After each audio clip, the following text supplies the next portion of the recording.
ahora sí, bienvenidos a todos.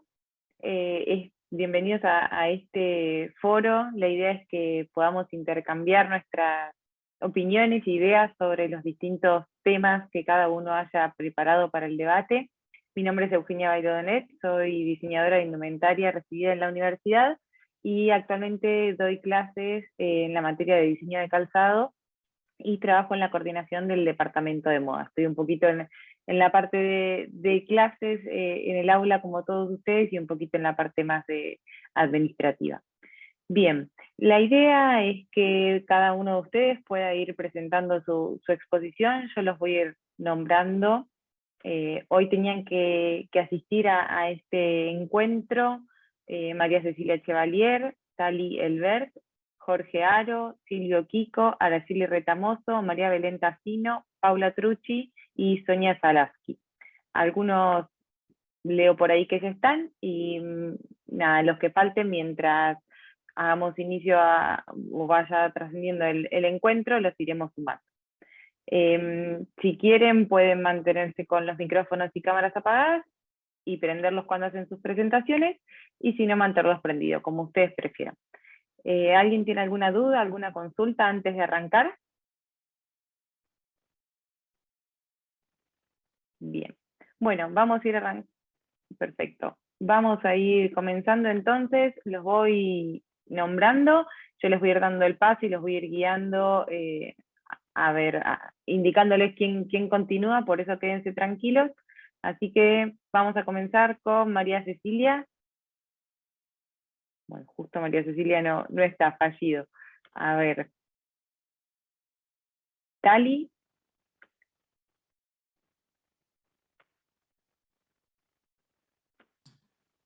Comenzamos. Hola, ¿qué tal? Buenas tardes. Hola, ¿cómo andas? ¿Todo bien? Puede ser en un ratito porque ahora no me está funcionando bien internet y quiero volver a apagar y prender de vuelta el módem. Dale, perfecto. Escribime por el chat si te parece cuando estés lista. Bueno, gracias. Dale, no, por favor. Bien, Jorge. Hola, ¿qué tal? Buenas tardes a Hola, ¿cómo todos. estás? Buenas tardes. Bueno, a ver, yo voy a hablar un poco de mi experiencia habitual en la facultad.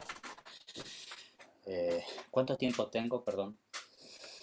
Más o menos son 7 minutos cada uno. Vale. Yo les voy avisando de todos modos, no se preocupen. Bueno, soy docente de larga data en la facultad y he trabajado siempre dando materias de sonido y la relación o las relaciones del sonido con lo visual y lo audiovisual. Entonces ahora mismo tengo estudiantes de distintas carreras, porque bueno, en algunas carreras la materia es parte del programa general y en otros casos es como optativa, ¿verdad? Entonces, bueno, tengo estudiantes de comunicación audiovisual, de creación sonora, de teatro, etcétera. Eh, el sonido es un eh, tema bastante complejo de abordar si el tiempo y espacio es reducido, porque bueno, es un tema complejo y es un tema que merece mucha atención y que precisamente en muchas disciplinas audiovisuales, por lo menos durante un buen tiempo, estuvo bastante relegado. eh, no en la praxis y también en pensar el sonido en el contexto del audiovisual, en el contexto de lo performático, etcétera. Entonces un poco lo que intento hacer desde el comienzo es tratar de dimensionar el sonido en, en el contexto, en los distintos contextos en los que trabajo y luego trabajar desde como, bueno, como es el nombre de una de las materias en lo estético, que si se quiere es más filosófico, y en lo técnico, ¿verdad? Y a lo largo del cuatrimestre lo que hacemos es investigar en todas las relaciones constructivas, estéticas, técnicas que se dan entre sonido e imagen, insisto, ya sea imagen basada en un soporte audiovisual o en el contexto performático del teatro, por ejemplo. Entonces, lo que, bueno, como es un poco regla en la facultad, terminamos con un trabajo que es un trabajo audiovisual, que normalmente tiene temática libre, temática y técnica libre, eh, que es una ventaja y un gran problema a la vez, ¿verdad? No circunscribir a una cosa, sino dejarlo abierto. Creo que en general, por lo menos en mi experiencia particular, me da buenos resultados, porque esto presenta unos piezas muy diversas, con acercamientos y enfoques muy diversos. Hoy por hoy es cierto que, bueno, que aquello que, si hablamos de audiovisual, entendíamos como, o entendemos como las formas clásicas del audiovisual, esto es cine, vídeo, etcétera, han sido expandidas por muchas formas de representación audiovisual que incluyen la performance, ¿no? Por ejemplo, las performances audiovisuales, el cine expandido, etcétera, etcétera. Entonces, también intento ir por ese lugar, que no se circunscriba al audiovisual clásico, a lo que está construido linealmente, o sea, que está trabajado en línea de tiempo en forma secuencial, sino que también se entienda y se pueda proyectar aquellas experiencias audiovisuales en donde la construcción puede darse, por ejemplo, en una situación performática, es decir, desde el escenario. ¿Mm?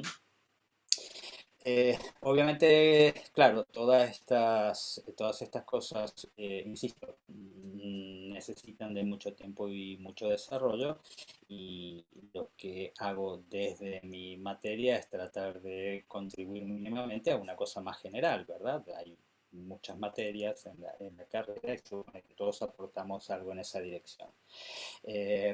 Lo que trabajo también es, o lo que trato de abordar normalmente es lo no convencional, salir eh, de cine comercial y Netflix, por decirlo rápidamente y grosso modo, y abocarme más a experiencias de tipo artísticas, como, bueno, experimentación audiovisual, instalaciones, etcétera. Más allá de que todo esto sea tratado por una cuestión también de lo posible, la presentación del proyecto integrador es una pieza audiovisual breve, donde intento que se trabaje lo sonoro de una forma consciente y, y creativa, en piezas audiovisuales, insisto, breves, que tienen una temática libre y que pueden ser abordadas desde técnicas de imagen diversas como animación, collage, registros, incluso utilizar algún trabajo previo que necesite una revisión de la banda sonora, con lo cual, en definitiva, se está haciendo un nuevo trabajo, porque se está modificando el 50% de ese trabajo. Y obviamente la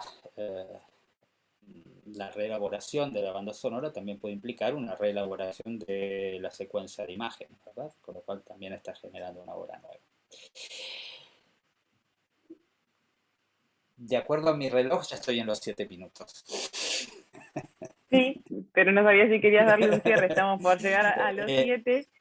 No, Estaba bueno, leyendo el título de de tu exposición, ¿no? Que tenía que ver, bueno, con los recursos también para las clases online, y bueno, estaba pensando en cómo todos nos tuvimos como que adaptar también a emplear nuestras planificaciones y nuestros contenidos de las materias a la modalidad. sí, bueno, sobre eso voy a hacer un brevísimo comentario, que es que efectivamente hay una diferencia abismal entre el trabajo presencial y el trabajo virtual. Y que he tenido que hacer un update de esto, obviamente, para poder llegar a, no a aquellos resultados, sino a nuevos resultados, porque obviamente la circunstancia es distinta. Entonces, un poco la idea es utilizar todos los recursos de la red, desde recursos de todo tipo, desde software, bancos de imágenes, bancos de sonidos, tutoriales, etcétera, etcétera, que complementen y completen los contenidos de cada una de las clases. Entonces, de alguna manera, si bien esto estaba, obviamente, en la situación presencial, esto es así porque siempre están los recursos para trabajar disponibles en el medio digital. Esta situación en particular, que yo diría que es una situación que ha venido para quedarse, no me refiero al virus, sino a esta posibilidad de trabajar virtualmente e inclusive a distancia, lleva como a replanteos de la forma de dar la currícula. Quizás lo que lleguemos es como una situación híbrida, ¿no? Entre presencialidad y virtualidad en algún momento. Pero lo cierto es que yo, en mi caso particular, todavía estoy aprendiendo de esta adaptación y reconfigurando todo de alguna forma este nuevo contexto. Perfecto. Bueno, Jorge, muchas gracias por compartirnos tu experiencia y tu exposición.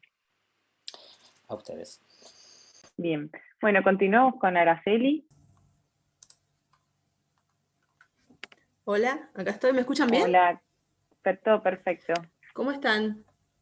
Bien, ¿y vos? Muy bien, yo voy a compartir pantalla, Perfecto. con permiso de ustedes. Bueno, les cuento un poquitito de qué voy a hablar.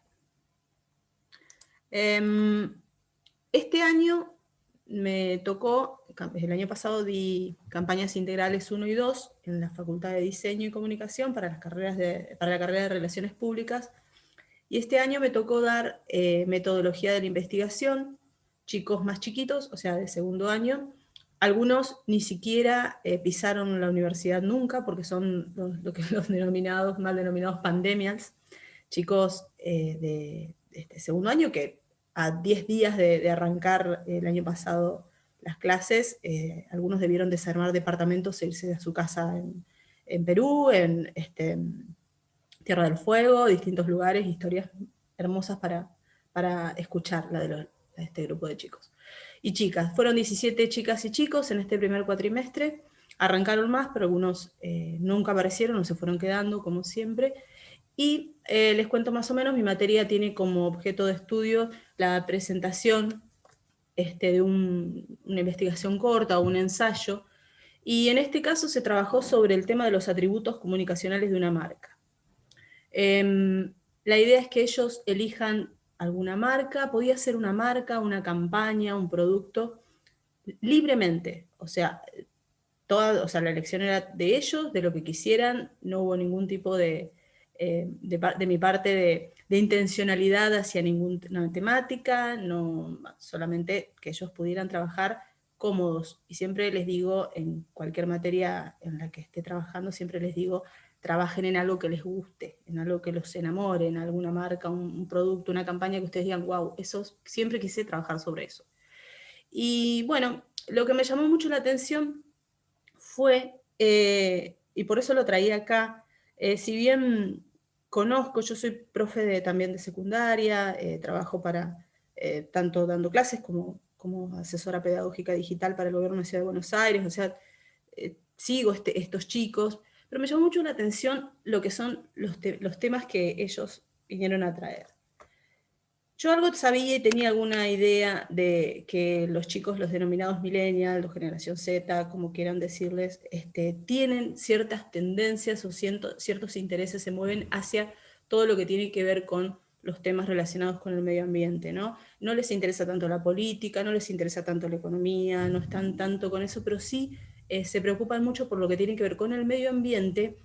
Y en un trabajo que encontré hace muy poco de una encuesta que hizo La Vanguardia sobre, creo que eran 30.000 casos de 30.000 chicos y chicas de estas edades, hay un interés muy profundo sobre el tema de la violencia e igualdad contra o con las mujeres, ¿no? La desigualdad, la igualdad social, temas feministas relacionados con lo que son los atributos del feminismo.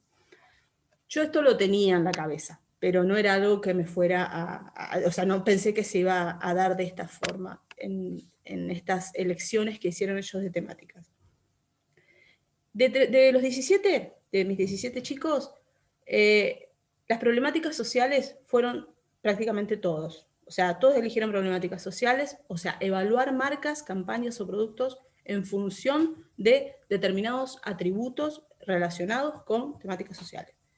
Entre estos cayeron, como les traje acá, bueno, temas relacionados con el alcoholismo, con la discriminación, xenofobia, trabajaron temas, marcas relacionadas, o sea, en relación al canal de difusión que eran, bueno, en este caso Internet, Instagram y otras redes sociales.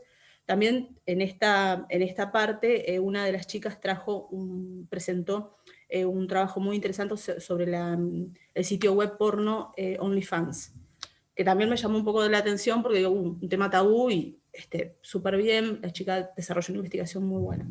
Otros de los temas que aparecieron fue el tema de la ecología, los productos sustentables, las ONG, pero me llamó poderosamente la atención que hubo 6 trabajos de los 17 que trabajaron sobre temas relacionados con perspectivas de género en la comunicación de las marcas. Yo, como es breve la exposición, confiaba en que eran 10 minutos, pero bueno, me dijo Ayelen que eran 7. Traje algunos poquitos temas para comentarles de qué trabajaron estas chicas. Fue la que la que se llevó el primer premio, porque la verdad es que, además de hacer un trabajo muy fuerte en lo que es el trabajo de campo, una investigación muy sólida, esta chica trabajó el marco teórico de una manera magistral. O sea, la verdad me saqué el sombrero porque no suelen tener a esta edad demasiados recursos para hacer una investigación desde lo teórico, o sea, desde lo conceptual, y tampoco acceso a libros, o sea, estamos bastante escoartados con esto de la pandemia, y esta chiquita la verdad es que hizo un trabajo excepcional. Ella trabajó sobre McDonald's, la marca, Burger King, algunas campañas, ahí puse uno de los flyers que ella investigó, eligió 3 campañas, otra campaña que hablaba de que las mujeres deben ir a la cocina, planteó la hipótesis de la pertenencia. Ella decía que muchas veces en la percepción de este tipo de campañas, las mujeres son como rechazan más este tipo de campañas que los hombres. Entonces hizo un trabajo muy interesante con encuestas, trabajó también sobre una población de 100 personas, porque es un trabajo bastante acotado, o sea, no podemos hacer una investigación tan grande en tan poco tiempo y con la calidad, o sea, se pide un ensayo en esto, no es que un gran desarrollo, es como para que vayan ensayando, entre comillas, lo que es una investigación. Y bueno, se encontró con que los varones también rechazan este tipo de cosas y cada vez es más esto que está pasando. Otra de los análisis fue sobre Mr. Músculo. Ella, la alumna esta, quería ver si la campaña Mr. Músculo a lo largo de los años, en 10 años, había tenido algún tipo de cambio a nivel iconografía, a nivel, o sea, comunicacional en cuanto a perspectiva de género. También se encontró con que había habido unos cuantos cambios en cuanto a la visualización de la mujer en estos productos de la empresa C.C. Johnson. Y bueno, vio que también estaban acompañados por cambios culturales, etc.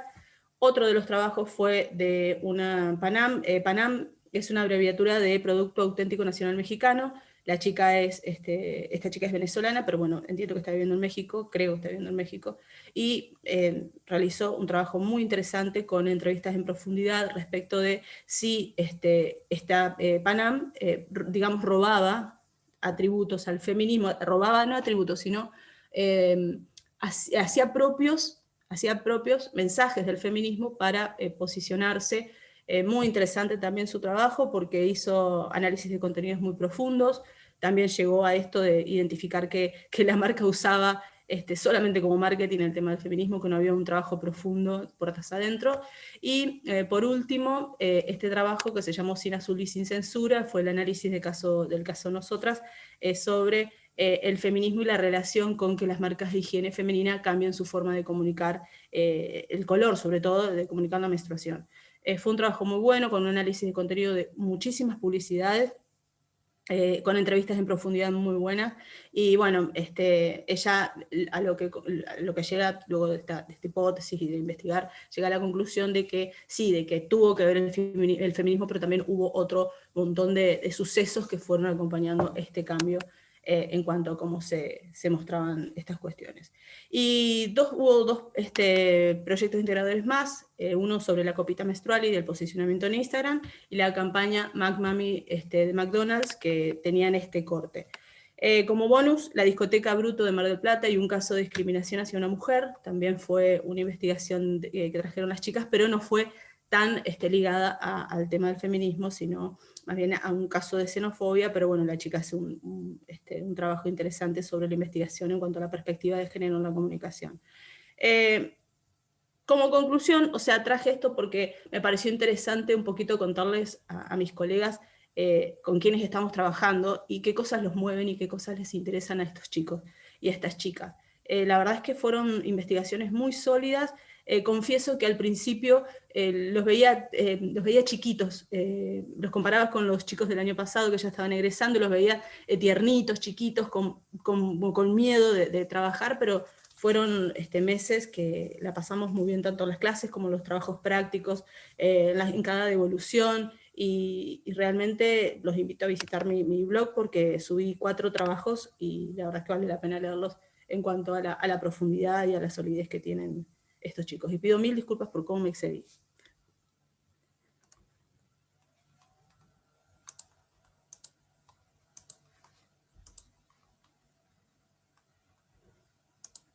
Estás muteada, Eugenia.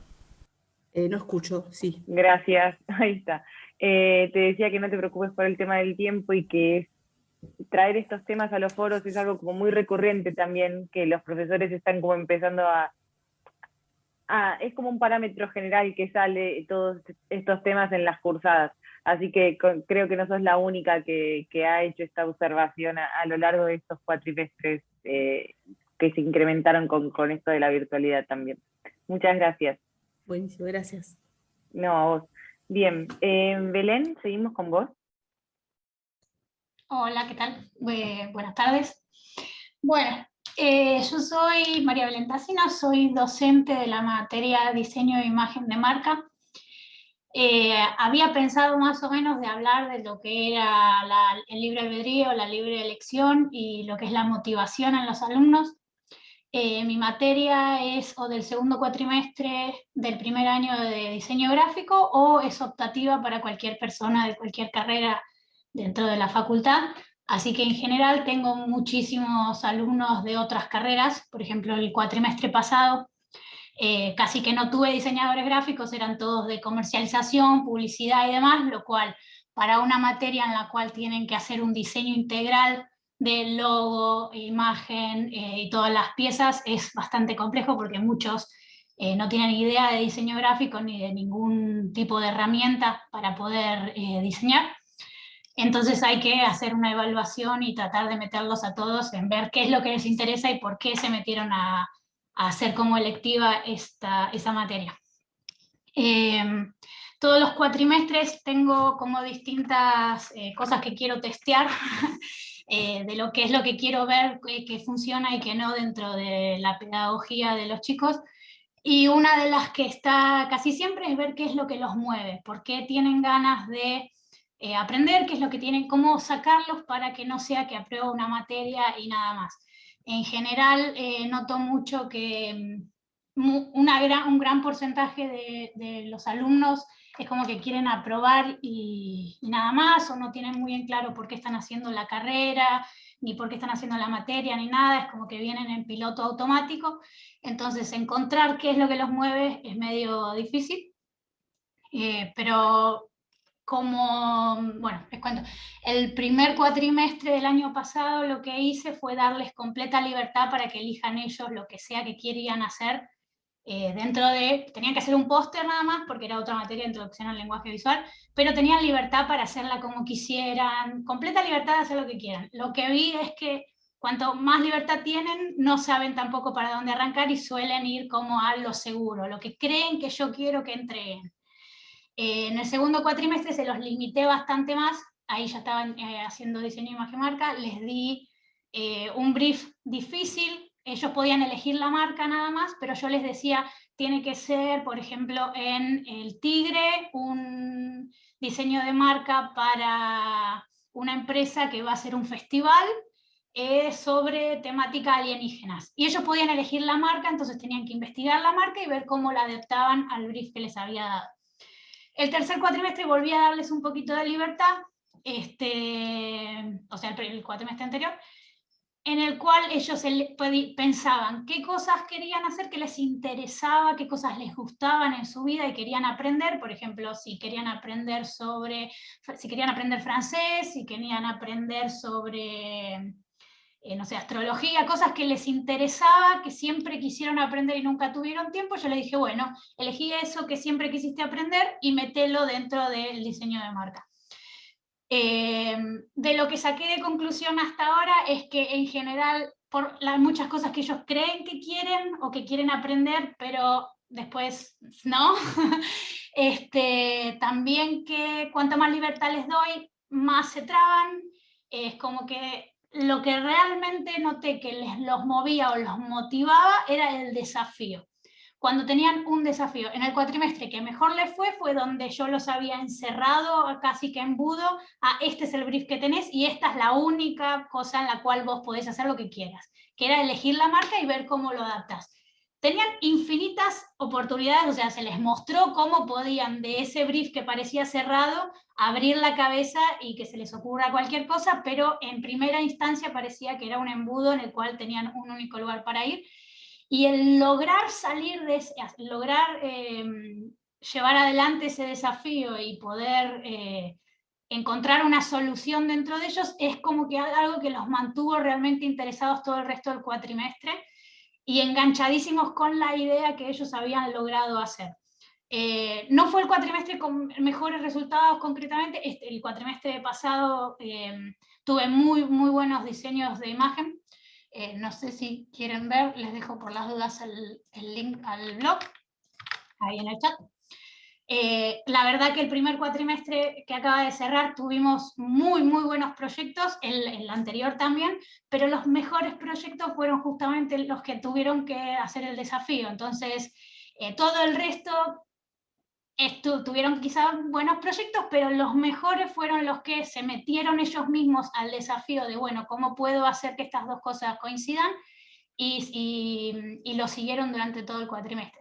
Así que para este cuarto voy a tratar de hacer lo mismo, cerrarlos, voy a involucrar el factor suerte, van a como hacer como un sorteo para que elijan las distintas partes del brief, pero siempre creo que así cerrado y que el desafío sea lo importante es como lo que mantiene el proyecto adelante y que salgan cosas muchísimo más interesantes.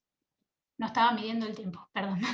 Está muy bien. Muchas gracias, Belén. Bueno, muy interesante también tu punto de vista y nada, cómo captar la atención de estos alumnos para que también para nosotros, profesores desde este lado, también sea motivadora la experiencia, ¿no?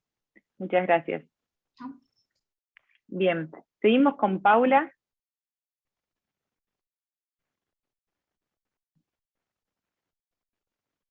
Ahí está.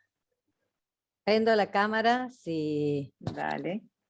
si pasa algo y hay mala señal, la apago. Bueno, yo lo que quería contar en este foro es, porque ya tenemos como segundo año, ¿no? de virtualidad, entonces uno va viendo si con esta apertura de este segundo año, si podíamos intentar hacer más cosas. Yo doy televisión integral y doy gestión y comunicación de espectáculos 1, que son materias que están en el cuarto año de la licenciatura de realización cinematográfica. El objetivo de la materia los que hacen televisión es hacer un programa de televisión que también puede ser una serie de televisión que pueden ser para web o para TV abierta, ¿no? La mayoría elige web, ¿no? Por ejemplo, canales de YouTube, plataformas, y la idea es que esa serie o ese programa de televisión esté inmerso en un proyecto transmedia que solo se diseña, no se realiza porque no llegan en 4 meses a armar el piloto de la serie y también el proyecto transmedia, pero este año hemos logrado hacer algunos contenidos para redes sociales, principalmente para Instagram, ¿no? Aparte del proyecto integrador que ellos hacen como capítulo piloto de la serie. Como también hay chicos de otras materias más relacionadas con la licenciatura en realización cinematográfica, tienen la opción de hacer también un largo, pero la mayoría elige hacer largo documental o serie de ficción, ¿no? O sea, en vez de hacer un largo de ficción, una serie de ficción. El primer capítulo de la serie de ficción. Bueno, el primer año de la pandemia lo que más tuve que trabajar fue la adaptación del plan, como todos, ¿no? La adaptación del plan de estudio a la realidad pandémica. Este segundo año se modificó un poco porque al haber más permitidos, ¿no? al haber un poquito más de apertura, incluso yo tengo alumnos de muchos países diferentes, porque era el último año de la licenciatura, vienen chicos de muchos países, Costa Rica, de Panamá, de Ecuador, de Perú. Entonces cada uno tenía una realidad diferente en su país. Algunos estaban más abiertos y podían ya salir a filmar, otros, como nosotros, que una semana sí, otra semana no. Pero los chicos propusimos como desafío armar todo el proyecto integrador teóricamente, y cuando llegara el momento del rodaje, que es a la mitad del cuatrimestre, ver cómo estaban dadas las circunstancias para ver si podíamos concretar la filmación del proyecto integrador. Y todos se arriesgaron y decidieron hacerlo. Por supuesto que lo que más me interesaba a mí, lo que más como objetivo de la materia, es que cada trabajo de ellos tengan un anclaje con su realidad social, ¿no? Entonces, como objetivo de la cátedra, lo importante es que ellos armen su proyecto integrador respondiendo a necesidades, quizás de alguna institución externa a la universidad, algún organismo público o privado. Ese es el objetivo. Algunos llegan a cumplirlo, otros no. Otros deciden, me plantean que no, que ellos quieren hacer un proyecto de ficción que responda a sus intereses, y también está aceptado. A ese grupo de chicos les pedimos que nos hagan una propuesta de venta a una plataforma. Y si pueden obtener una reunión con una plataforma o con un canal de televisión, que la tengan y después nos cuenten la experiencia. ¿Qué pasó? ¿Cómo se fue modificando el plan de estudio? Bueno, yo tenía un plan de estudios pautado antes de la pandemia, lo modifiqué en el primer año y lo tuve que volver a modificar en el segundo año. Porque, por ejemplo, pongo un ejemplo práctico, plan de rodaje. El plan de rodaje que ellos hicieron en mayo, cuando llegó el momento de filmar, hubo que transformarlo y modificarlo 3, 4 veces. ¿Por qué? Porque se le caían las locaciones, la gente que le había dado permiso después se iban atrás porque había un rebrote, se le caían los actores, algunos actores estaban aislados, empezaban el rodaje y en la cuarto día de rodaje un actor aislado.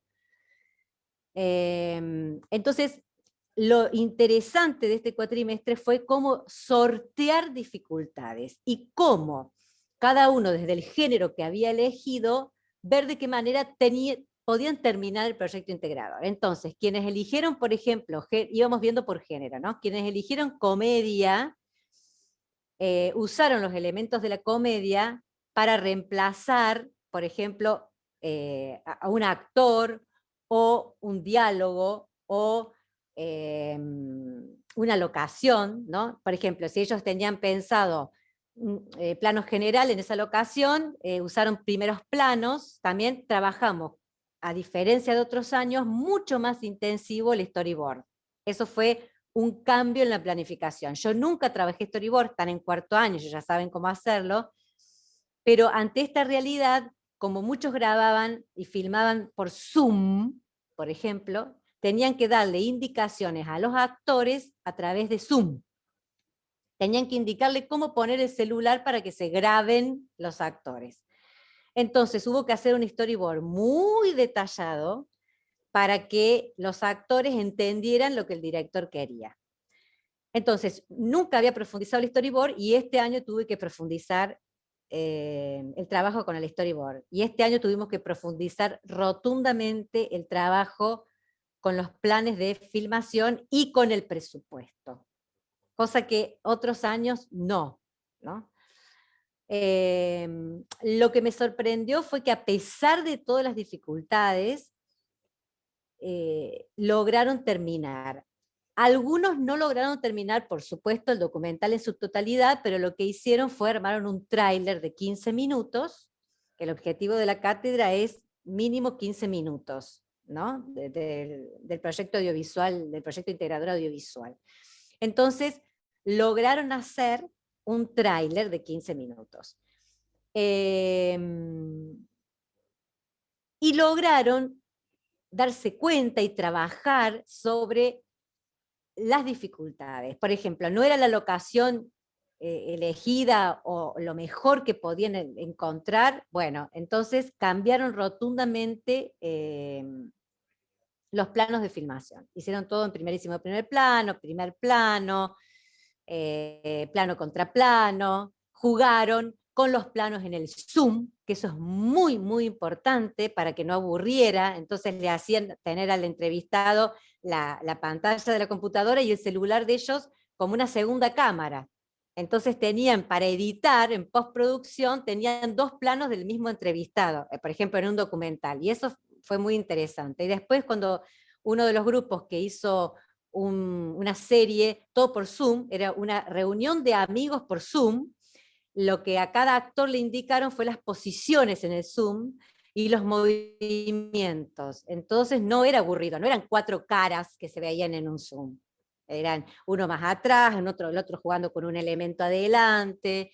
Entonces, me sorprendió y fue muy bueno el trabajo de creatividad ante la adversidad, ¿no? Y cómo también desde la cátedra tuve que adaptarme a la realidad de cada uno. Este trabajo generalmente se hace grupal, pero este año tuvimos que hacer trabajos individuales porque nadie estaba con nadie, e incluso en países diferentes. Y lo que me sorprendió fue la cantidad de textos que documental, ¿no? No para hablar solamente de pandemia, sino de otros temas también. Primer año que noto que se acercan tantos, ¿no?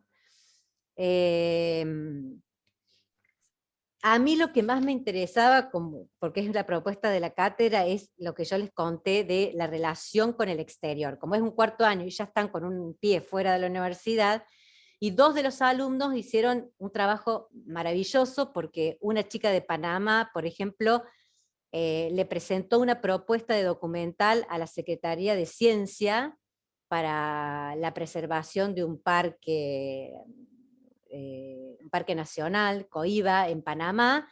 Le aceptaron la propuesta, entonces el trabajo integrador fue pagado por la Secretaría de Ciencia, y ella, como trabajo integrador, tiene el documental que lo va a ver todo Panamá, digamos, ¿no? Bueno, Y muy otro de interesante. eso es, claro, ahí cumplimos el objetivo de la cátedra, que es que salgan de la universidad, que trabajen con instituciones y organismos fuera de la universidad, porque es un cuarto año, ¿no?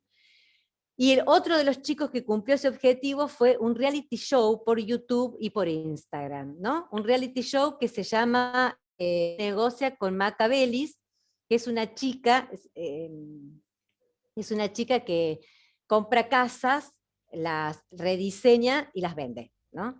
Entonces ella quería acrecentar su imagen, ¿no? Que la conocieran más, hacer más pública su trabajo. Entonces el alumno le ofreció hacer un reality show por un canal de YouTube y por Instagram. Entonces la chica aceptó, entonces armaron el tráiler del reality show, o sea, ya él está trabajando para ella en este proyecto. Entonces, ya armaron, para la cátedra, armaron el tráiler de lo que sería el reality show y ya acompañaron con historias de Instagram, que era, bueno, todo el proyecto transmedia de él habla de pequeñas historias de Instagram en donde son tips de ella de cómo se negocia, cómo se invierte en el mundo inmobiliario. Los otros trabajos ya no lograron fueron más personales, no lograron el anclaje con... Pero bueno. Bien, es muy interesante cómo lo pudieron lograr y sin duda es un cuatrimestre especial para ellos que no se lo van a olvidar nunca, en el que obtuvieron un montón de ventajas y buenos resultados y que nos demuestra que se puede seguir aprendiendo y optimizando los recursos a pesar de las adversidades o de las situaciones que nos toque atravesar. Totalmente, totalmente. Fue distinto al año pasado, pero tuvo sus particularidades también este año. Como que se animaron a salir y ahí empezaron más dificultades, ¿no? Porque idas y vueltas, pero lo lograron, todos terminaron su proyecto integrador. Bueno, y eso es lo importante. Bueno, muchas gracias, Paula, muy interesante. Gracias. Bien, bueno, continuamos con Sonia. Perfecto. Espero que estén bien, me pongo el celular. Bueno, yo les quiero leer, súper interesante todas las charlas que propusieron, que están proponiendo mis compañeros.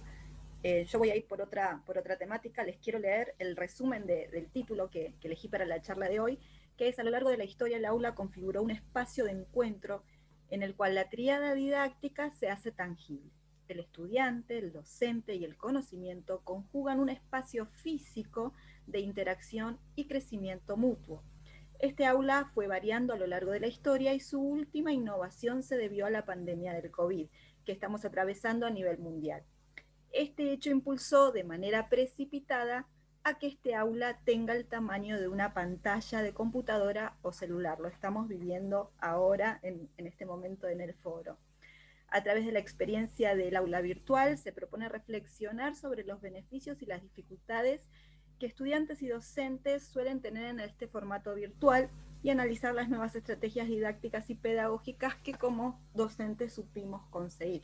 Y es un gran desafío hablar de esto en frente de Carlos, que está ahí abajo, así que cualquier cosa, Carlos, te pido que me interrumpas si estoy diciendo cualquier cosa, pero en realidad es la experiencia, es este tema de cómo fue variando el aula a través del año, de las épocas, de las eras, empezando de que en principio el aula en la tribu, ¿sí? en el principio de los tiempos, la tribu, no había un lugar físico donde se enseñaba a los alumnos y los chicos aprendían de lo que pasaba en la tribu, a través de la caza, de la pesca, de la recolección de los frutos. Esa era la forma de enseñar a los estudiantes. Luego, más adelante, se estableció el tema de las mantas, las piedras, donde había un modelo preceptorial, donde, bueno, en Roma, en Atenas, se le enseñaba a los chicos más o menos hasta el 500 a.C., donde estaban los pedagogos, aparecieron los pedantes, que eran estos sabios que se sentaban en las plazas y todo el mundo acudía a escuchar su sabiduría. Y después en la Edad Media, este aula o este lugar de estudio pasó a ser un rincón en el Castillo del Príncipe, donde tal vez un esclavo, que era un esclavo que fue traído en cautiverio de otra civilización, pero era un sabio, les enseñaba a los niños con el ruido del fondo, con el castillo y con todo lo que pasaba de fondo. Después en la edad moderna, bueno, tenemos ya se fue como haciendo más estructurada este tema de la enseñanza y pasamos a las didácticas jesuísticas, ¿sí? Donde no solamente era necesario evangelizar, sino también educar a los niños. Por ende, empezaron a tener 200 o 300 niños en un mismo lugar, divididos en 2 sectores que se llamaban decurias, y tenían un decurión donde el profesor tenía relación con esos 2 como alumnos avanzados, y estos alumnos avanzados podían ayudar al resto de los estudiantes. Después tenemos a Comenius en contrapartida de esta enseñanza católica, que es considerado el padre de la pedagogía, donde la hizo obligatoria y donde incluyó a las mujeres. Tal vez les enseñaba corte y confección a las mujeres, pero es la primera vez que se incluyó a la mujer en el tema de la enseñanza. Bueno, las escuelas del padre Lasalle, donde se retomó este tema de los decuriones, y teníamos estos alumnos monitores que eran de vuelta los alumnos avanzados que ayudaban al resto de los estudiantes. Entre todo esto, bueno, la escuela de Lancaster más adelante, hubieron movimientos desescolarizantes donde decían de que no era necesario estar en un aula, que la educación o el conocimiento debería estar libre y accesible para todos y accesible en cualquier parte, y no era necesario meter en un aula a la educación, hasta, bueno, los modelos progresistas, y es en el modelo en el cual nosotros nos basamos mucho, que lleva a Paulo Freire a la cabeza, pero donde ejercemos el pensamiento crítico, donde trabajamos las preguntas, la elaboración, trabajamos este tema de la autoevaluación, que el estudiante pueda evaluar su propio trabajo, el trabajo por objetivos, y que el docente ya aparece, cambió la figura del docente a lo largo de toda esta historia, pero aparecemos como facilitadores o como acompañando el proceso de aprendizaje que el mismo estudiante quiere hacer, que es lo que estamos haciendo, o por lo menos es la piedra angular que nos motiva este trabajo de proyectos de grado que nosotros tenemos en esta universidad. Hasta, bueno, el homeschooling, que también es otra propuesta pedagógica, que es lo que nos está pasando hoy por medio de la virtualidad, que de golpe en nuestro aula, donde nosotros intercambiábamos, donde cerrábamos la puerta, y se generaba un clima con los estudiantes de debate, de trabajo, pasó a estar en una pantalla, y con todas las dificultades que muchos de ustedes nombraron, el tema de la conexión, el tema de no saber utilizar las herramientas, de molestar a nuestros hijos que nos ayuden a conectar, que se nos caía internet, que se nos apagaban, que se nos cortaban la luz. Yo soy de zona sur, cortes de luz y me quedaba sin clase. Un montón de dificultades que nosotros tuvimos que aprender, y sobre todo el hecho de ser inmigrantes digitales. Los chicos nacieron con una pantalla en la mano. Nosotros tuvimos que aprender, y estamos todavía aprendiendo a dar clases, y yo creo que nuestro mayor problema que tenemos es el estudiante fantasma, que es este estudiante que tiene la cámara apagada, que a mí me toca dar clases los lunes a las 9 de la mañana, y muchas veces a algunos se le prende la cámara de casualidad y está tapadísimo hasta acá, con el celular prendido en la mesita de luz. Verdaderamente no son estudiantes y ya llegué a los 7 minutos. Vamos a pausar. Que no les podemos exigir que prendan la cámara, nos tenemos que ganar esa confianza, ¿sí? En una de mis capacitaciones pedagógicas nos hablaban de el meternos en la casa del estudiante, y que verdaderamente ellos abren su mundo, abren su casa, abren su intimidad al encender la cámara. Entonces muchas veces en la edad que tienen, la corta edad que tienen, más los que trabajamos con secundarios, no podemos exigirles que nos muestren su intimidad a través de la cámara. Esa confianza nos tenemos que ganar nosotros. Entonces, ¿cómo hacemos? Ese es el desafío. ¿Cuáles son? Yo les quiero compartir las herramientas o las estrategias que no es que me nacieron así de golpe. Como muchos hablaron, el primer día tuve que prender la cámara y hacer contacto con los chicos y ver qué onda, aprender nosotros a usar las plataformas, adaptar el proyecto de integrador al tiempo, a ver qué saco, qué agrego, cómo lo junto, qué se puede hacer en forma virtual, cómo lo van a entender, cómo van a poder trabajar, si lo hacemos en grupo, si lo hacemos en no. Entonces yo lo que les comparto es, por ejemplo, mi experiencia que me hizo de que los mismos estudiantes prendan las cámaras, más allá de sus realidades. He tenido una estudiante que decía, profe, le estoy dando la teta a mi bebé, entonces no puedo tener la cámara encendida siempre. Entonces las realidades del otro lado son diversas. Y en primer lugar, a mí lo que me sirvió es ser vulnerable yo y poder contar este tema, poder contar que me cuesta la virtualidad, poder contar de que me sigo adaptando, que me sigo capacitando, de que me tenga paciencia, de que si no se me escucha, si se me queda, que ellos me ayuden a mí, ¿sí? Y son muchos los que ellos mismos me ayudan a poder dar estas clases, pero desde bajarme de esa plataforma y reconocer de que tengo limitaciones, pero que me estoy esforzando para poder darles una enseñanza de calidad, que es lo que ellos están necesitando. Siempre les pregunto cómo están. No es que empiezo, yo hasta que se conecten todos pongo música, los predisponen, ellos mismos me proponen temas para las otras clases, podemos escuchar una banda y escuchamos bandas nuevas, un tema hasta que el resto se termina de conectar y yo puedo subir las placas o los videos o lo que yo estoy planificando para esa clase, mostrarles y compartirles. Les pregunto cómo están y ahí me entero de que muchas veces uno de mis estudiantes desde la clínica estuvo conectándose a la clase, otros que tenían familiares que recién habían fallecido, otros de que se habían quedado sin trabajo, o tenían visita en la casa y estaban 20 personas en la casa y él estaba en la clase igual. Bueno, me enteré un montón de cuestiones personales que tal vez no me hubiese enterado si no les hubiese preguntado cómo están, cómo se encuentran, qué les pasa. El poder generar este vínculo. Trato de no dar exposiciones súper largas, alternar siempre con metodologías audiovisuales, mostrarle algo. A veces en el recreo les mando a leer o les mando a ver un video, una charla TED, un video corto, a leer un premio EI con un caso de estudio, para que ellos puedan tener lo que en clase hacemos es cabeza abajo, es leer, tomarse el tiempo, la pérdida del tiempo de leer cada uno solos y después compartir con el resto qué es lo que le pasa. Entonces, tomo unos minutos de la clase con el recreo para que ellos puedan hacer este ejercicio solos y al volver a clase los ponemos en conjunto.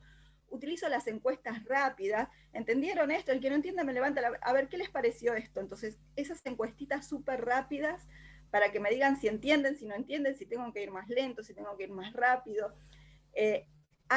Ahora el Zoom nos da la posibilidad de armar grupos, entonces utilizo esa herramienta, armo los grupos y cada uno se tiene que meter y trabajar en grupo, que está muy bueno, y después volvemos a la sala principal y compartimos las experiencias, o uno toma la voz y tiene que exponer, hacer la exposición pública de lo que estuvieron hablando. Utilizo, Kahoot, Padlet, Genially, un montón de aplicaciones donde estos mismos grupos tienen que hacerles preguntas a los otros. Entonces ellos tienen que saber los temas para generar las preguntas, para armar, entrar a la plataforma, generar las preguntas y a modo de competencia que puedan competir entre ellos. Y verdaderamente me está funcionando. Todo esto lo aprendí el primer cuatrimestre, fue terrible, me sentía súper inútil, no sabía que íbamos rezaba para volver a clases presenciales lo más posible, pero sin embargo se puede. Hay que estudiar mucho, hay que estar siempre al día, hay que preguntar mucho a los hijos, pero creo que de esta forma logramos esa conexión que la teníamos en el aula y que tenemos que aprender a tenerla en el momento. Bueno, muchas gracias, Sonia, por compartirnos tu experiencia. Disculpa, pero quiero ser parejo también con todos, con los tiempos y nada, que todos tengan su espacio. Muchas Disculpen gracias que y me las tendremos quedé- en cuenta para el inicio del segundo cuatrimestre. Bien. Seguimos. Tali, ¿estás preparada, lista como para exponer?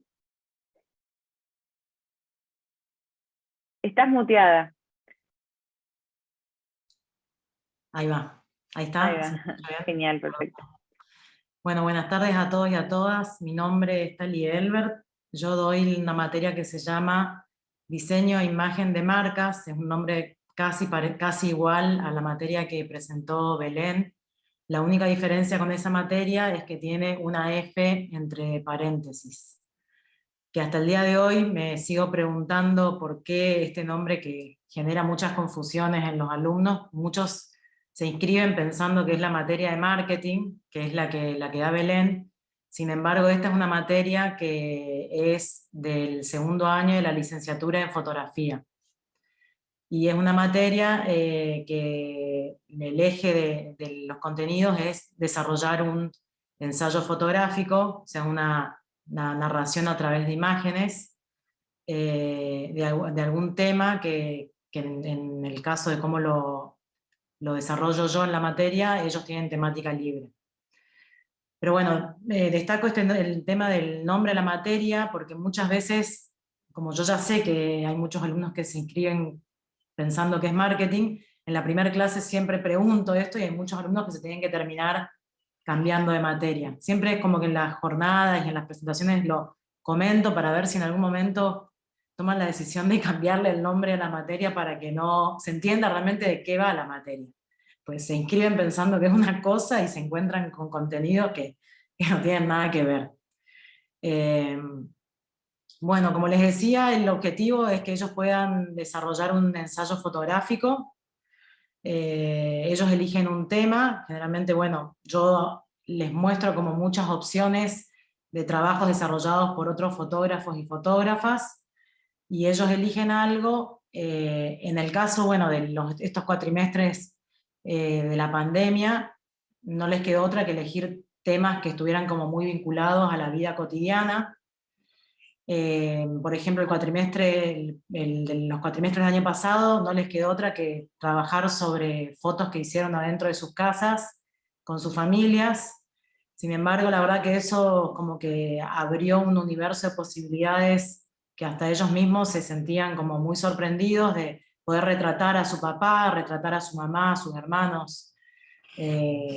Realmente llegamos a resultados que yo me sorprendí.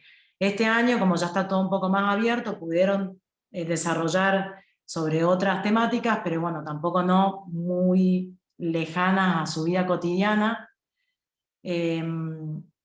Principalmente, en lo que por ahí yo quería como hablar un poco, es acerca de las dificultades con las que yo me encontré para poder adaptar a la materia al formato virtual, que una de ellas, por ejemplo, es que algo que desarrollamos mucho cuando las clases eran presenciales, es el tema de cómo editar los trabajos. Cuando hablo de cómo editar los trabajos me refiero a la selección de las imágenes, a qué orden se le da a las imágenes, qué imagen tiene que ir al lado de la otra, para que la historia tenga una coherencia. Y a eso lo hacíamos con imágenes impresas en papel. Presentábamos todas las imágenes en papel en la mesa y entre todos conjuntamente íbamos desarrollando eso. La fotografía, que bueno, que la esencia de la fotografía tiene que ver con algo analógico, ahora con las clases virtuales estamos como completamente alejados de esa esencia de la fotografía. Entonces, bueno, fue todo un desafío encontrar algún sistema de cómo desarrollar el tema de la edición en el formato virtual y lograr que ellos participen. Porque algo que era muy valioso en la cursada presencial era que ellos mismos terminaban editando los trabajos de sus otros compañeros. Cosa que en el formato virtual, la verdad que me está costando mucho encontrarle la vuelta para que eso suceda. Se profundiza más aún esa cuestión con el tema de que casi todos tienen las cámaras apagadas. Si bien coincido con lo que dijo Sonia, de esto de tener que ganarse la confianza de ellos para que prendan las cámaras, yo creo que tendría que haber como cierta bajada de línea de la facultad de que los alumnos tengan las cámaras prendidas. Teniendo en cuenta, obviamente, estas excepciones límites de de lo que planteaba Sonia, de una alumna dando de mamar a su hijo, o por ahí un alumno que puede estar internado. Me pasó de una vez una alumna que estaba tomando la clase y que estaba internada. Pero bueno, dejando de lado esas excepciones, yo creo que tendría que haber como un comentario de la facultad para que los alumnos prendan las cámaras. Yo estoy todas las clases pidiéndole por favor que las prendan, recordándoles la importancia de que participen. Y en esta cuestión de buscar la forma en la que ellos participen, por ejemplo, muchos contenidos que yo antes los desarrollaba yo casi todo el tiempo, ahora los readapté para que los tengan que preparar ellos y que a su vez los otros compañeros le tengan que hacer preguntas a ellos, con intervenciones mías, obviamente. Porque me di cuenta de que si yo me la pasaba hablando, sumado al tema de las cámaras apagadas, la clase realmente era muy aburrida. Entonces, bueno, encontré esa forma de por ahí como armar consignas súper claras de temas que tienen que investigar y desarrollar ellos y después presentarlos. Entonces es una forma en que, aunque no sea algo que es con nota obligatoria, pero los obliga a ellos a tener que hablar y desarrollar el contenido en la clase. Y otra dificultad también con la que me encuentro, que todavía le sigo buscando la vuelta, es el tema de la evaluación. Porque coincidió adaptar el tema este de no poner más notas, de que solamente hay 2 notas en todo el cuatrimestre, a que encima la corrección es en formato virtual. Entonces todavía sigo buscándole la vuelta, que si después queda tiempo, la verdad que me encantaría escuchar de otros profesores cómo llevan a cabo el tema de la evaluación. Y otra cuestión también es que yo, por ejemplo, en el formato presencial era como bastante estricta con el tema del cumplimiento de las fechas de los trabajos. O sea, yo ponía una nota, si entregaban en fecha, y a medida que se iba pasando cada semana iba bajando un punto por semana. Me pasa ahora que en este contexto en el que es todo tan endeble, tan volátil, que un día pueden cursar y otro día de repente la estructura familiar se desacomoda y ya no pueden, es como que me estoy preguntando si realmente es posible ser tan estricto con el tema de la entrega de las fechas de los trabajos. Entonces, bueno, eso también es otra cosa que me estoy como, que sigo todavía como ensayo, prueba y error, y también me gustaría saber, a ver cómo están desarrollando esa cuestión los otros profesores. Si me queda tiempo, no sé cómo estoy con el tiempo. Bien, Tali, ya llegamos al tiempo, pero si te parece, para cuando hacemos el debate, ponemos ese tema, siempre dejamos 15 minutos como para debatir, nos quedan 2 expositores y arrancaríamos con eso, así que bueno, ahí podemos poner como poner el foco en eso como tema de debate, si es que te ayudaría también como para charlarlo entre todos y que te lleves como nuevas ideas. ¿Te parece? Bueno, muchas gracias. Genial. Ahí te están contestando de todos modos en el chat. Bien. Bueno, Silvio, si querés, seguimos con vos. Perfecto. ¿Qué tal? Buenas tardes. Perdón que me acoplé un poquito más tarde, estaba con trabajo. La mayoría de las cosas que estuve escuchando se repiten en mi materia, es decir, la ponencia que voy a presentar hoy es un poco la experiencia de la cursada de Comunicación Visual 1. Y me pasó exactamente lo mismo, es decir, que la cursada del año pasado obviamente nos agarra a todos recién entrando en la materia, y para mí toda la parte virtual, no, por suerte no tuve complicación porque yo laburo virtual para afuera y para acá, pero no así los alumnos. Y el otro tema también es, bueno,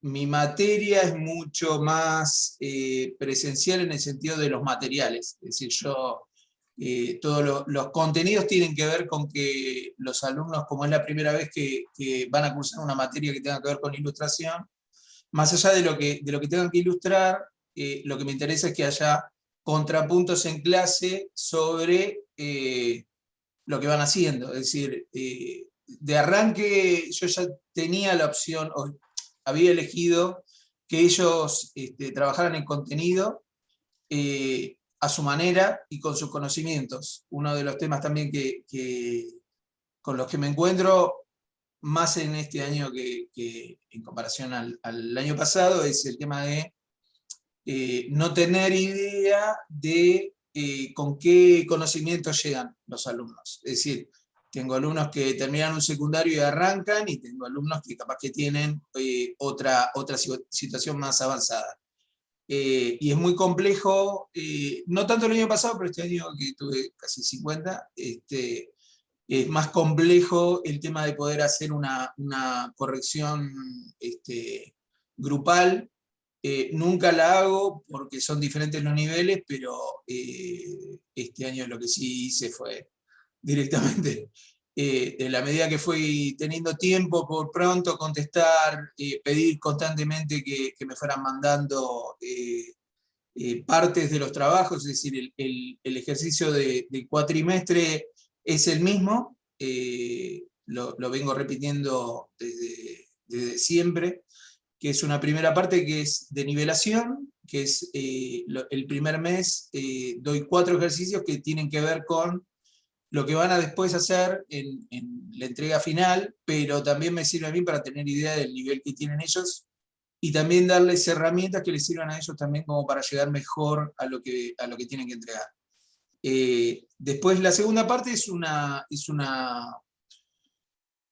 caja publicitaria de 35 centímetros por 35 centímetros.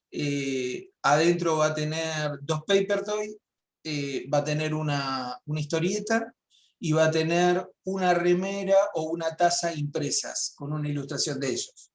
Entonces, una de las primeras complicaciones que tuve este año en comparación al año pasado es los materiales que yo puedo llegar a pedir, quizás en Cava, en provincia o en Argentina, son unos y en otros países son otros. Entonces, el otro tema también es si ellos lo tenían que pedir, cómo los podían reconocer afuera para comprarlos. No eran tan complicados, es decir, tinta, plumas, ese tipo de cosas no eran tan complejos, pero sí después otro tipo de papeles, cartones, tipo de construcción cuando lo tenían que hacer y todo eso. Es decir, la mayoría de los trabajos son muy manuales, es decir, no son tan digitales, pero con opción a hacerlos digitales si tienen los conocimientos. Ese es el otro tema también, es decir, al no tener la posibilidad de ver qué conocimientos digitales tienen, tampoco puedo exigirles, sabiendo de que no todos están en el mismo nivel, no solo de conocimiento, sino también de equipos. O sea, hay un montón de cosas que no le puedo pedir, ya sea ponerle color a determinadas cosas, porque no llegan con el tiempo. Pero sí darles la opción para que si lo quieren hacer, lo puedan hacer, pero yo hasta no tener visto y corregido los trabajos, no se los permito, para que no pierdan tiempo. Porque suele pasar de que cuando lo tratan de ofrecer digital, saltan toda la parte de corrección. Entonces yo lo que propongo es directamente que la entrega sea la corrección, o sea, que la puntuación sean los cambios y el trabajo que tenga encima toda la entrega en comparación a la entrega final. Porque suele pasar de que sí hay algunos que pueden llegar a tener conocimientos digitales y lo resuelven más prolijo, pero no lo resuelven con trabajo, sino que lo resuelven cerrándolo. Entonces se saltean toda la parte de investigación. Y yo creo que lo que sigo sufriendo tanto en la cursada anterior como en es eso, la presencialidad, en el sentido de poder ver los materiales, poder interactuar, que puedan interactuar ellos en el tema de qué tipo de materiales consiguieron para hacer lo que tienen que hacer, que conozcan los materiales, es decir, quizás algunos tienen conocimientos y otros que no los tienen y no están haciendo otro tipo de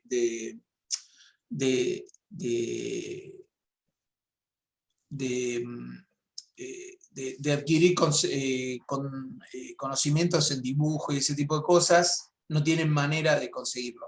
En el sentido de que al trabajar con cúter, cartón, con diferentes tipos de materiales que sirven para darle forma a esos papers, todo el tema de estampar, dónde lo pueden llegar a estampar, es decir, ese tipo de cosas no no están tan a la mano para todos los alumnos. Entonces, el tema de la presencialidad lo que hacía también era que se pudieran cambiar esa información o pudiera haber como grupos que armen ellos directamente. Es decir, yo no armo grupos, menos ahora porque están todos en diferentes países también, en el sentido de que todos puedan llevar al mismo lugar lo que tienen que ir haciendo, si lo tienen que imprimir, si lo tienen que tapar, si lo tienen que construir. Entonces, yo creo que todavía esperemos que pronto se levante el asunto de la pandemia, pero es lo que más sufro en el sentido de que la mayoría de mis alumnos siguen sin poder ver, salvo lo que ellos construyan, y por cámara o por PDF, lo que hacen los otros compañeros. Yo creo que lo más rico de la cursada es eso, es que cada uno resuelve lo que tiene que resolver a su manera, con los materiales que tiene, y lo que está bueno también es eso, es el poder interactuar, el que puedan interactuar ellos y contar su propia experiencia respecto a las complicaciones que tuvieron para hacerlo. Yo les paso un link de uno de mis alumnos, como para que tengan idea, es decir, yo no lo pedí, ella lo hizo. Ahí la terminación se la dan ellos, es decir, yo lo único que hago son poner la regla de cada una de las piezas, las medidas, y cada uno resuelve a su conocimiento. Entonces yo después lo que voy haciendo en las clases es tener un ida y vuelta con ellos. Bien, muy bien, muchas gracias, muy interesante también el punto de vista y nada, como dijimos todos y se repitió a lo largo de todas las exposiciones, nos adaptamos y tratamos de dar lo mejor de nuestro lado para que el alumno se lleve la experiencia más enriquecedora también de la cursada. Gracias. Y bueno, y por último vamos a escuchar la exposición de Eugenio, te damos la bienvenida. Hola, ¿qué tal? Buenas tardes. ¿Qué tal? ¿Todo bien? Bueno, todo bien, muchas gracias. Son 7 minutos, ¿cierto? Me pongo el cronómetro, así no supero el tiempo. Sí, ya bueno, estamos bien igual, ¿eh? Es para ser estamos- justos con todos nada más, pero estamos súper en tiempo con el foro en general. Bueno, en mi caso, mi nombre es Eugenio Taboada, yo estoy dando clases acá en la Universidad de Palermo desde el año pasado, o sea que justo me tocó iniciar las primeras clases yendo de forma presencial y bueno, después sucedió todo esto de la pandemia, así que conozco poco internamente la parte de la facultad. Pero bueno, la verdad que me ha encantado mucho el sistema en que trabajan, esto de los curriculares, como un proyecto integrador en donde se va trabajando durante todo el cuatrimestre y no pequeños trabajos prácticos sueltos que después de alguna manera uno trata de unir para pensar en una calificación o para pensar en cómo el contenido se fue aprendiendo por los estudiantes, ¿no? Y bueno, en ese sentido yo doy materias que están dentro de la carrera de creación sonora. La licenciatura en creación sonora y doy la materia creación sonora 5 y creación sonora 6.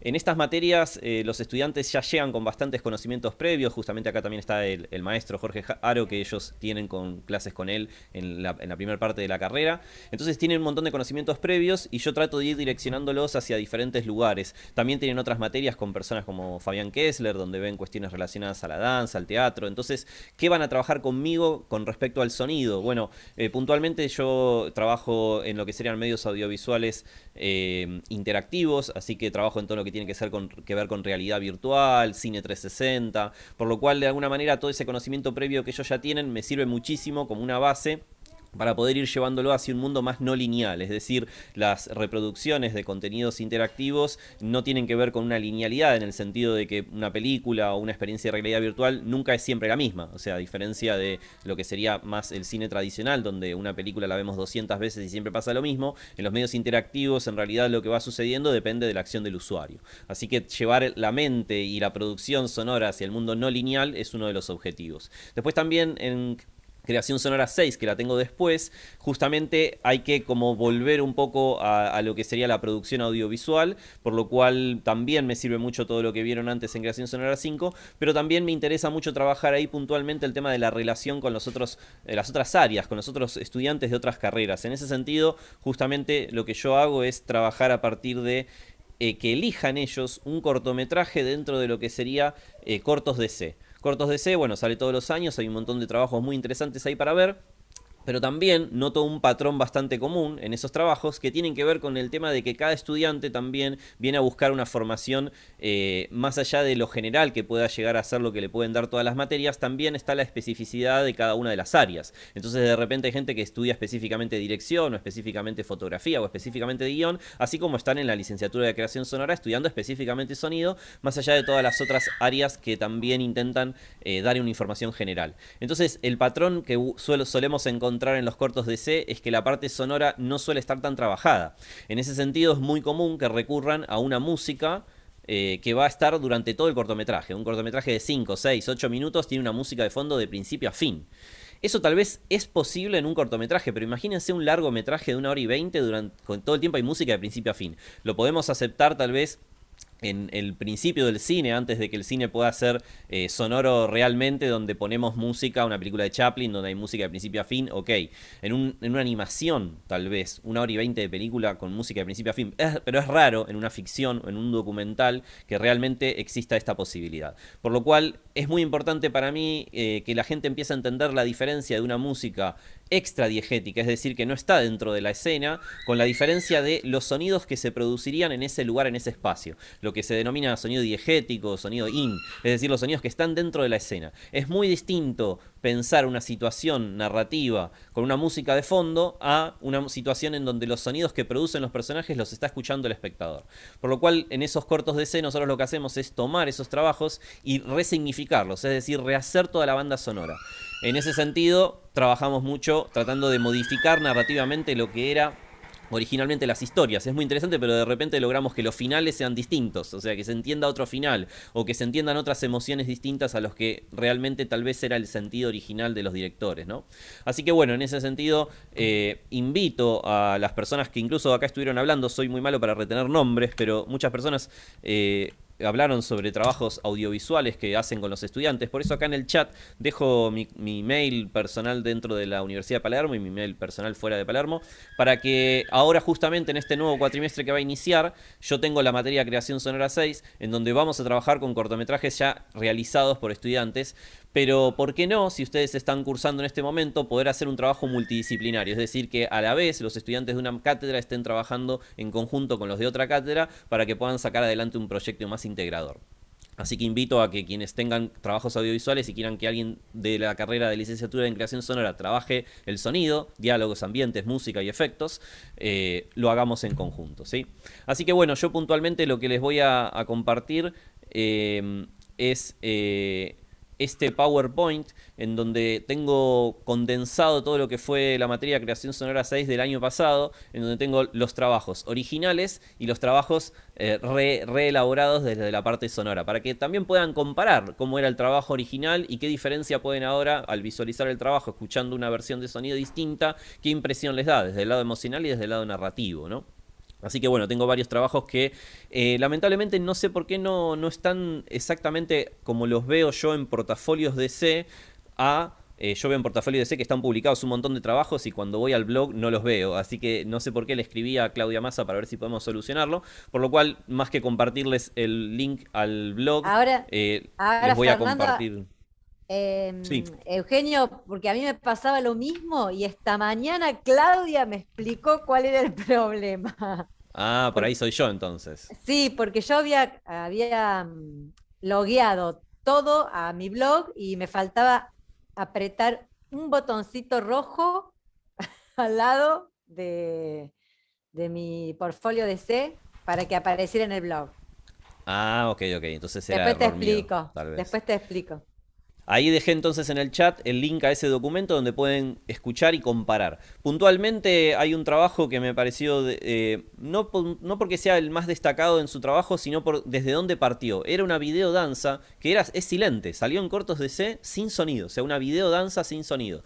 Bueno, justamente ellos venían con materias como la de Fabián Kessler, trabajando el sonido en teatro, en danza, así que también eso estaba muy bueno, pero era un audiovisual y estaba sin sonido, así que ver la diferencia me pareció muy interesante, donde la estudiante Lucía Brugnoli trabajó creando tanto el sonido diegético de lo que realmente sucedería en esa escena de dos personajes que se separan, y también trabajó obviamente con música extradiegética, pero también hizo un punto medio. Esos sonidos que producirían las acciones, movimientos de la danza de esos personajes, pero no representados desde lo que sería un realismo, es decir, cómo sonaría realmente el mover un brazo, que en realidad en la vida real no suena nada si yo hago así, pero en el mundo audiovisual solemos sonorizar eso, y podemos sonorizarlo tratando de representar algo más realista, es decir, el movimiento de la ropa, del viento, o tal vez hacer algo más artificial, más abstracto o acusmático, como suele denominarse, en donde de repente los sonidos están trabajados de una forma no realista, pero sí tratando de enfatizar lo emocional. Así que ahí les dejo ese documento donde pueden ver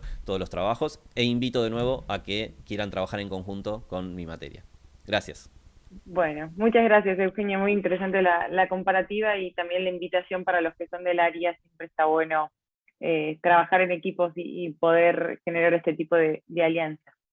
Bueno, creo que todos se expusieron, ¿no? No me queda nadie sin nombrar. Bien, bueno, a modo de conclusión y para dejar un chiquitín de tiempo para el tema de Tali también, quería leerles un listado de palabras o de frases que fui haciendo a medida que ustedes iban exponiendo, en los que creo que hay muchos puntos que se relacionan y que, bueno, los temas que se traen a presentación o para exponer terminan teniendo como un vínculo entre sí.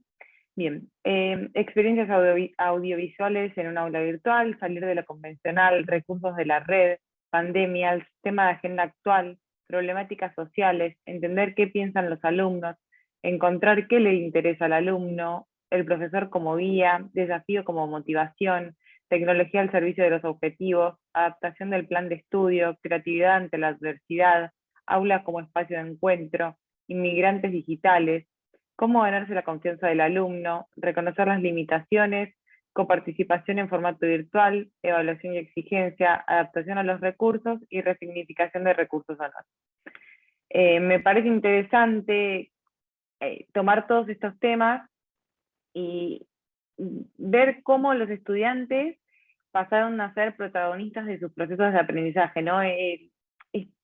Este análisis era uno de los temas que nos proponían para debatir en el foro, ¿no? Terminar de entender eso, que el estudiante empezó a ser el protagonista de su proceso de aprendizaje y que nosotros como profesores considero que nos terminamos adaptando y buscando siempre como la mejor opción y alternativa para que se priorice todo este aprendizaje que el alumno busca y por el que el alumno termina eligiendo la universidad, ¿no? Así que bueno, por mi parte abro el debate al tema en general, que creo que es un poco lo que fueron como compartiendo todos, y a su vez dejo abierto el espacio por si alguien quiere dar alguna recomendación a los temas que Tali nos planteaba. Tenemos 15 minutos más o menos, 20, como para poder como complementar y acompañar estos temas. No sé si alguien quiere sumar algo. Hola, buenas tardes. ¿Cómo están? Carlos, ¿cómo vas? ¿Cómo andan? Bien, todo bien. Si me permitís, yo quiero sumar algo. ¿Cómo no? Tuya la palabra. Bueno, gracias. Bueno, buenas tardes a todas y todos los profes. Un gusto verlos. Primero, agradecerles todo el esfuerzo, el interés, la motivación y la creatividad que tienen, y que eso permite que la facultad siga adelante y en excelentes condiciones, ¿no? Como estaba sucediendo ahora, estamos muy contentos con todos los procesos, y eso es muy importante el aporte de ustedes. O sea, es gracias a ustedes. Así que bueno, les agradezco mucho. Por otro lado, es gracias a nuestro modelo pedagógico del ciclo de asignatura, que yo me pregunto siempre, imagínense qué hubiese pasado si nos agarraba la pandemia sin el modelo ciclo de asignatura, ¿no? Porque el modelo ciclo de asignatura es un modelo que, por un lado, nos ordena y nos da un marco pedagógico, un marco temporal, un marco de escala del proyecto, un marco de evaluación, nos deja las libertades que tenemos de cátedra, pero no nos enmarca. Si no hubiese pasado eso, la facultad se hubiese desagregado, se hubiese atomizado seguramente, y no hubiésemos podido contener un núcleo de cohesión, porque en realidad lo que nos cohesiona es justamente los contextos, los entornos nos cohesionan nuestras prácticas. Entonces, bueno, entre la práctica del docente y la colaboración y el talento del docente y el profesionalismo, más el modelo, pudimos llevar adelante estos 3 cuatrimestres de virtualidad. Y después quería comentarles algunas cositas que tienen que ver con los 3 ejes que les planteamos para debatir, y algunas, si quieren, bueno, le doy una posible respuesta a Tali también, que preguntó. Por un lado, lo que nosotros estamos pidiendo desde la facultad es el fin del estado de excepción, digamos. Mentalmente pongámonos en la cabeza que esto es la facultad ahora, ¿sí? No estamos en una excepción, en un estado de emergencia, esto es la facultad. Y, digamos, para revertir la mala onda que tiene este virus, esta pandemia, que nos angustia, bueno, vamos a ver el lado positivo de todo esto, porque tenemos que encontrar algo bueno en todo esto. Eso, tenemos que encontrar algo bueno porque estamos vivos y tenemos que seguir viviendo. Nada podemos hacer en la angustia, nada podemos hacer en la tristeza, ¿no? Así que, primero encontrar un motivo para seguir. A mí me parece que es una gran posibilidad que tenemos para reformular el sistema educativo, para reconformarlo. El sistema educativo es una construcción social que puede ser como era, que es una posibilidad, o puede ser de otra manera. No es que si no era como era antes, no es. Fíjense cómo es, ¿sí? Entonces, incluso hasta hay prácticas que mejoraron en este contexto, nos sacudieron la cabeza, nos sacaron de una gran siesta en la que estábamos, y que estábamos naturalizando todas las prácticas, repitiéndolas. Bueno, por supuesto que había intentos de innovación y todo, pero no a la escala que tuvimos que resolver, ¿no? en estos 3 cuatrimestres. Entonces está bueno preguntarnos cómo modificar el sistema, cómo modificar la conformación de las comunidades de aprendizaje, de los proyectos, de las evaluaciones, y para mejorarlos, ¿no? Nosotros, en los ejes que les mandamos con anticipación, que les mandó a Yelén, los 3 ejes tenían la misma estructura semántica, que era del al, la misma estructura sintáctica, que era del aula a la comunidad de aprendizaje, del profesor al director del proyecto integrador, ¿no? Y del estudiante el protagonista de los procesos de aprendizaje. Entonces, y fíjense que no es casual que hayamos eso escrito así, sino que es una manera de comentar y describir el proceso de evolución que estamos haciendo. Lo que estamos diciendo es que lo que está después del lo vamos a tener que reemplazar por lo que está después del al, ¿no? Digamos, estamos claramente transformándonos, y nosotros somos los protagonistas. Acá se escuchó mucho la palabra adaptación. Yo creo que más que adaptación, nosotros somos protagonistas, partícipes y constructores del nuevo escenario. Y les cuento por qué pienso esto. Porque uno se adapta a una situación que ya está. En cambio, cuando hay una adversidad como esta, no hay ninguna situación que nos prevea. O sea, tenemos que armarla. Y todos nosotros hicimos algo de nuestra propia creación para llevar nuestras clases adelante, para que nadie pierda nada. Somos partícipes de esta nueva construcción. Y es un momento histórico que creo que no dimensionamos. Porque cuando estudian historia de la educación, cuando las futuras Sonias de dentro de 30 años hagan una reseña como la que hizo Sonia de toda la educación, van a poner como punto de inflexión la pandemia del 2020. Antes de la pandemia la educación era así, después de la pandemia se reconfiguró de tal manera y nosotros somos los partícipes. Realmente es una gran oportunidad, un compromiso enorme que nos tiene que llenar de desafío y de motivación, no de tristeza, ¿sí? Porque realmente no tenemos que quedarnos en esa, porque si nos angustiamos, si nos deprimimos, no hacemos nada. Como decía Arturo Jaureche. Nada bueno se puede hacer con la tristeza. ¿Sí? Es eso. Entonces, por otro lado, bueno, esto tiene que ver con este título de este primer párrafo, es fin del estado de excepción, ¿no? Como para decirlo de buena manera. Después quiero contarles un poquito el tema, vos, Euge, recién nombraste una síntesis buenísima de todo lo que dijeron los profes, y hablaste de algo de la modificación, de la flexibilidad del plan de estudios, que en realidad es una consecuencia lógica del momento que estamos pasando. Nosotros, desde la pedagogía, saben que hay, mucho antes de la pandemia, se viene manejando las teorías que los contenidos no son elementos independientes del contexto en general.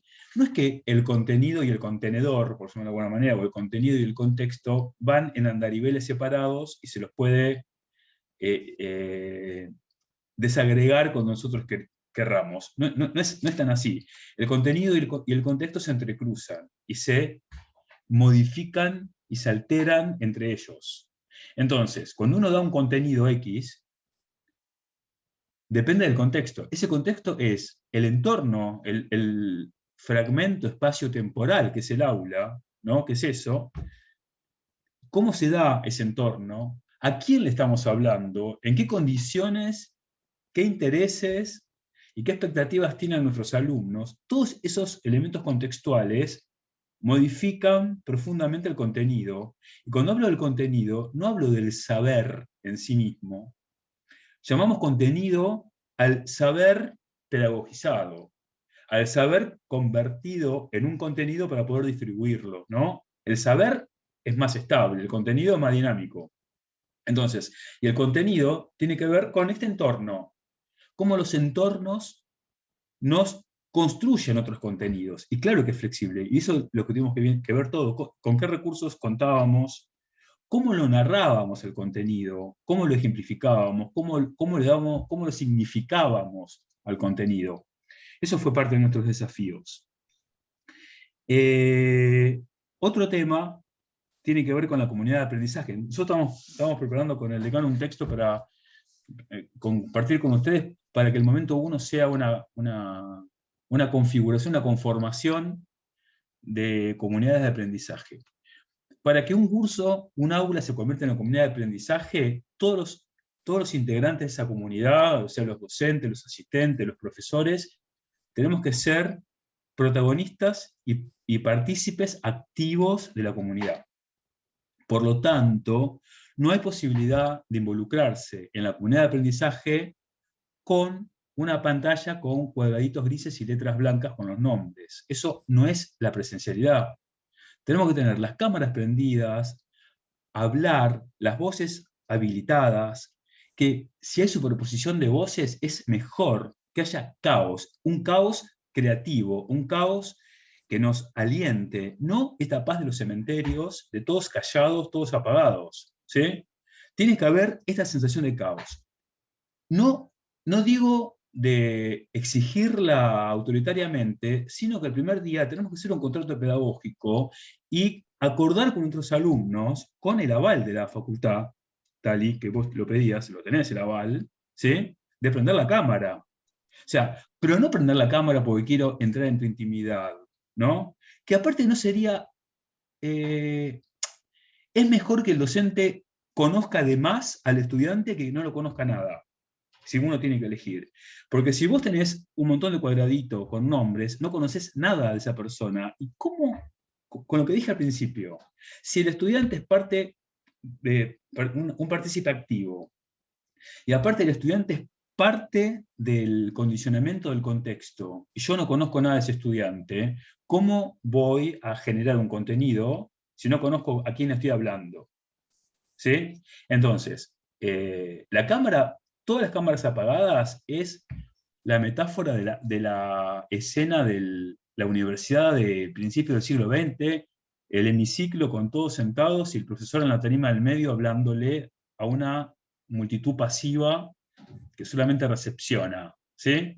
Eso, si nosotros tenemos esta oportunidad histórica de modificar la escuela y volvemos a lo que ya teníamos superado en la presencialidad, que era la clase de transmisión, la clase magistral de transmisión, Estamos perdiendo el tiempo, estamos perdiendo una gran oportunidad. No podemos permitirnos eso.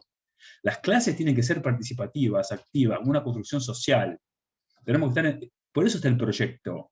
El proyecto, cuando nosotros proponemos un currículum por proyecto, es un taller donde se despliega todo. No es un cementerio donde estamos todos en paz. Es el caos de la creación. Es la tensión de la discusión. Es el debate. Es el bancarnos el disenso. ¿Sí? El disenso no siempre hay que resolverlo. ¿Sí? Podemos terminar una charla, vos pensando A, yo pensando B. No tenemos que llegar a dominar el disenso. Bueno, es generar este espacio, aunque esté tensionado, es mejor ese espacio tensionado que un espacio neutro de una persona hablando a la nada misma, que es una pantalla, y no generar ningún vínculo, ¿no? Eso por un lado. Y respecto a la evaluación, tiene que ver, la evaluación la dejé para lo último, porque ya creo que te vas a dar cuenta de lo que te voy a decir, Tali, porque tiene que ver con todo lo que dijimos. ¿Sí? La evaluación, evaluar no es poner nota. Eso quiero que, por lo menos para nuestra facultad, no es eso. Evaluar es una evaluación formativa, y la evaluación formativa es la evaluación que genera evidencias y genera feedback o retroalimentación para facilitarle el aprendizaje al estudiante. Eso es evaluar. Entonces, la evaluación es, a través de la consigna que yo te doy, vos tenés que generar algo que es una evidencia de aprendizaje, porque el aprendizaje es invisible. ¿Cómo sabemos nosotros que el estudiante aprendió? ¿Cómo sabe el estudiante mismo que él mismo aprendió? A través de ciertas evidencias que están por fuera de él y por fuera de nosotros. O sea, un proyecto. Y la evidencia tampoco es palabra santa. Uno infiere que el estudiante aprendió. Siempre se infiere si aprendió o no a través de por lo menos 2 o 3 instrumentos de evaluación, no solamente uno. ¿Sí? Resolvés, me lo explicás, te sometés a un interrogatorio de todo el foro de cátedras, a ver qué onda, te comento. Bueno, a la evidencia de aprendizaje hay que rodearla, y la rodeamos estando activos, estando en el aula, si no, no rodeamos a nadie. Y una vez que uno tiene esa inferencia de la evidencia de lo que construyó el estudiante, hay que generar un feedback, una retroalimentación. Y la retroalimentación, que es mucho más importante que una nota, porque la nota no dice en sí nada, la retroalimentación me ayuda a mí a continuar con el proceso, al estudiante ayuda a continuar con el proceso. La retroalimentación tiene que tener una estructura que sea fortalezas. Primero, empiezo por lo positivo, fortalezas, debilidades, observaciones, te cuento el sin embargo, el pero, y luego sugerencias para seguir avanzando, ¿no? Eso sería, y todo es social, todos lo compartimos entre todos, porque acá no hay ningún problema con el error. El error no nos estigmatiza, el error no nos jerarquiza, ni para bien ni para mal. Entonces, todo es aprendizaje para todo el mundo. Bueno, eso es lo que quería contarles un poquito con lo que venían viendo, ¿no? No sé si quedó claro, si quieren comentar algo. Bueno, si eso más o menos quería como comentar esto, de acuerdo con lo que vine escuchando de algunos de ustedes que cuando expusieron. Yo quisiera mencionar algo, justamente esto de que, bueno, ya desde el momento en que pensamos que un docente tiene que estar exponiendo 3 horas, estamos equivocados, pero no solamente en la presencialidad, sino en la virtualidad también, y mucho más el tema, como decía Tali, de que parece que es mucho más necesario poder ir armando creativamente las clases en el formato virtual que en el formato presencial. No sé tal vez por qué sea eso, tal vez sea porque estamos acostumbrados a que consumimos entretenimiento a través de una pantalla, entonces como que tal vez es como que necesitamos mucho más armar un contexto mucho más entretenido tal vez para el estudiante, sin dejar por supuesto de lado el tema del aprendizaje. Y en ese sentido el tema de que el estudiante sea participante también me parece que es súper importante en cualquier formato, virtual o no virtual, pero que acá me parece que queda mucho más de manifiesto la necesidad de la presentación del estudiante, y que en ese sentido, así como nosotros tuvimos que esforzarnos muchísimo para que nuestro contenido esté presentado de una manera mucho más entretenida, interesante y que invite a querer escuchar y aprender para el estudiante, también cuando nosotros en las clases empezamos a hacer esto de, bueno, ahora ustedes presenten los proyectos y eso, me parece que también involucró muchísimo al estudiante a decir, bueno, me tengo que preocupar por un montón de cosas que tienen que ver con cómo presento ese contenido que yo trabajé, desde cosas tan simples como decir la puesta en escena, o sea, ¿qué vemos de fondo, no? O sea, que de fondo veas un plano gris, no es lo mismo que veas mi cama desarreglada, ¿no? Y bueno, también el sonido. La verdad que las clases, escuchando el sonido de un profesor que tiene el micrófono del celular, claramente la calidad sonora también es un aspecto a tener en cuenta para que el otro no tenga esa concentración en el mensaje como cuando el sonido es agradable, ¿no? Y en ese sentido, pregunto algo, Carlos. ¿Por qué el tema de la instancia de finales se está haciendo de forma asincrónica la evaluación? ¿No sería muy interesante, que me imagino que en la presencialidad, donde yo todavía no estaba en la universidad, era así, este contexto de, bueno, ahora vas a presentar tu proyecto ante las personas que, aunque sea a través de una pantalla, pero te están mirando, y vos, incluso esas personas tal vez no conocían tu proyecto, y tenés que contárselo lo que hiciste a alguien que no sabe del tema? Me parece que eso es una instancia súper importante en el aprendizaje para el estudiante, y entonces me pregunto por qué no la estamos haciendo de esta forma más sincrónica y evaluamos de forma sincrónica. Bien, primero quiero hacer una reflexión sobre lo que dijiste de por qué somos más creativos ahora, ¿no? A mí me parece que somos más creativos ahora porque la clase, el acontecimiento de la clase es un espacio de encuentro de voluntades. Eso es en un fragmento de espacio-tiempo nos encontramos personas que tenemos voluntad, la misma voluntad de aprender, vamos, y tenemos una porción de nuestro interés coincide en este momento espacio-temporal, ¿no? Que es aprender sonido, aprender investigación, aprender lo que sea, ¿sí? Fotografía. En este momento coincidimos en esto, y es un espacio de conversación también, es un espacio de comunicación, es un espacio de un encuentro de voluntades.